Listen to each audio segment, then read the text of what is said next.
Hotel और guest houses में क़याम करने वाले हो जाएं होशियार। शहर के 100 में से 67 होटल्स और गेस्ट हाउसेज गैर रजिस्टर्ड होने का इंकिशाफ। कोई भी बआसानी बगैर शनाख्ती कार्ड के कमरा किराए पर ले सकता है। Security high risk. होटल्स में जराइम पेशा अफराद और गैर कानूनी तारकीन के डेरे।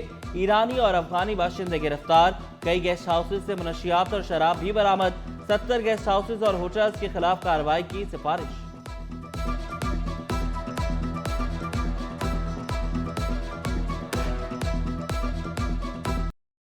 पार्किंग माफिया के खिलाफ कमिश्नर कराची ने डंडा उठा लिया। जल्द बड़ा क्रैकडाउन होगा। कॉन्ट्रैक्टर्स के इजाजतनामे भी मंसूख होंगे। दूसरी तरफ पार्क हो या मॉल, कोई भी पार्किंग माफिया से महफूज नहीं। जगह जगह गैर कानूनी पार्किंग, मनमानी कीमतें वसूल। शहरियों का पैसे ना देने पर बदमाशी का शिकवा। सदर टीपू सुल्तान 7 स्टार के बाहर माफिया का राज। ताजरों का पुलिस पर माफिया से गठजोड़ का इल्जाम।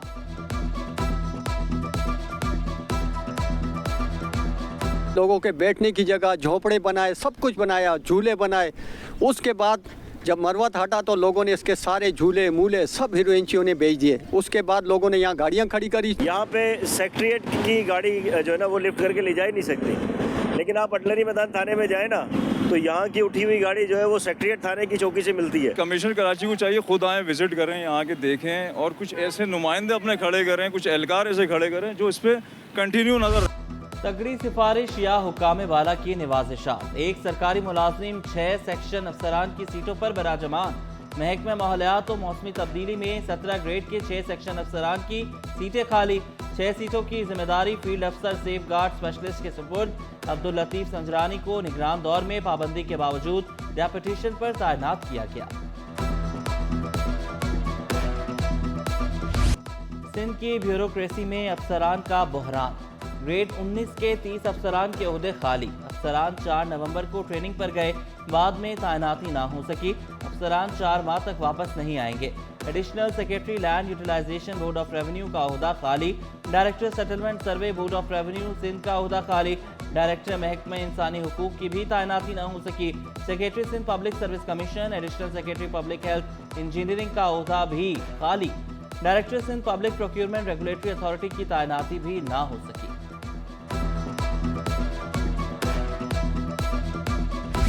सिटी 21 ने तारीखी विरसे को मस्मार होने से बचा लिया। ग्लोब को एक्सपो सेंटर के पास मुंतकिल करने का फैसला। मुनफरद कुर्राए अर्ज के नमूने को 1964 में तामीर किया गया। ग्लोब को दुनिया के नक्शे वाली चुरंगी के नाम से जाना जाता है। टाउन चेयरमैन रवा माह ग्लोब की मुंतकिली के लिए पुरअज़्म।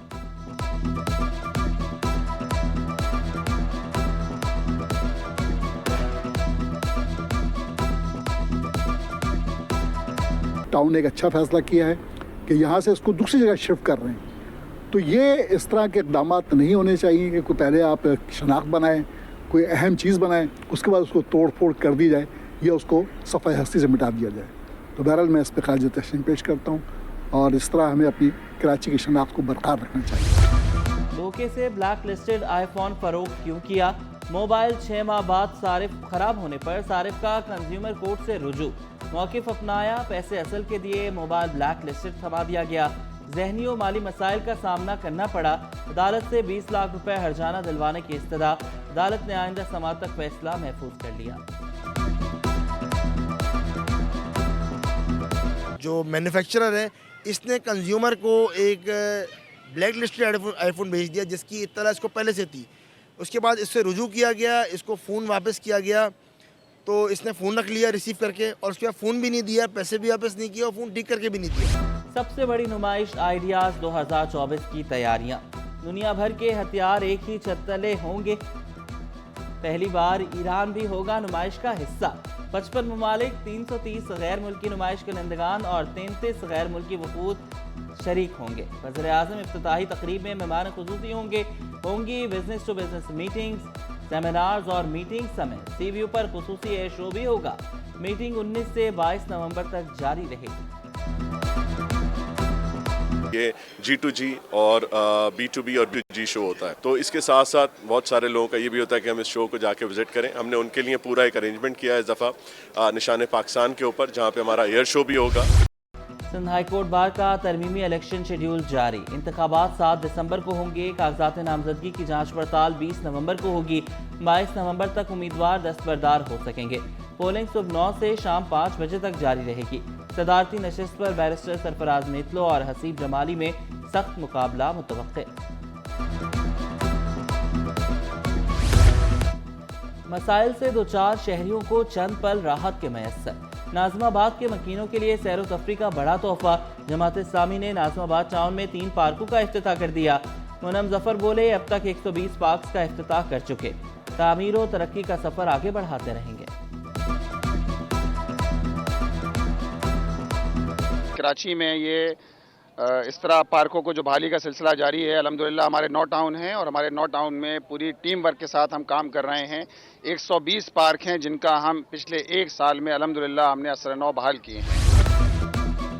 बहादुराबाद में खालिद मकबूल सिद्दीकी की सरबराही में आला सतही इजलास में अरकान कौमी और सूबाई असम्बली समेत MKM के मरकजी रहनुमाओं की शिरकत।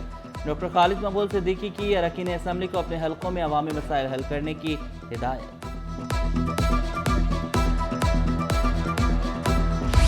अंडों की खरीदारी भी जेब पर भारी। एक हफ्ते के दौरान अंडे 20 रुपए दर्जन महंगे। होलसेल में अंडे 340 और परचून में 350 रुपए दर्जन दस्तयाब। दुकानदारों ने मलबा पोल्ट्री फार्मर्स पर डाल दिया। शहरी भी फट पड़े।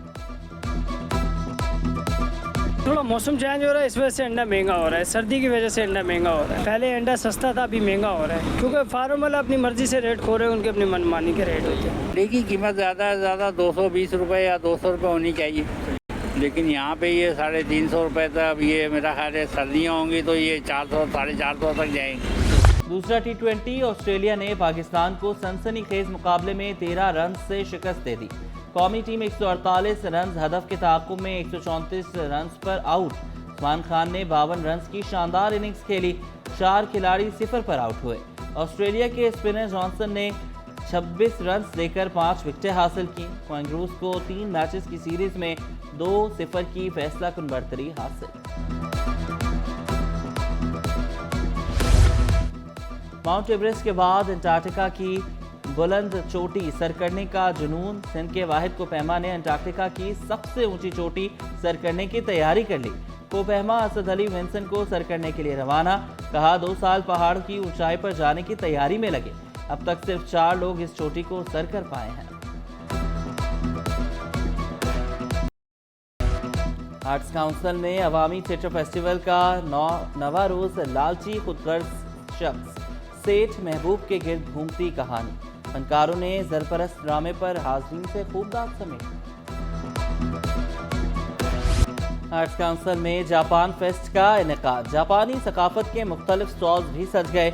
जापानी काउंसिल जनरल की कॉस्प्ले में परफॉर्मेंस।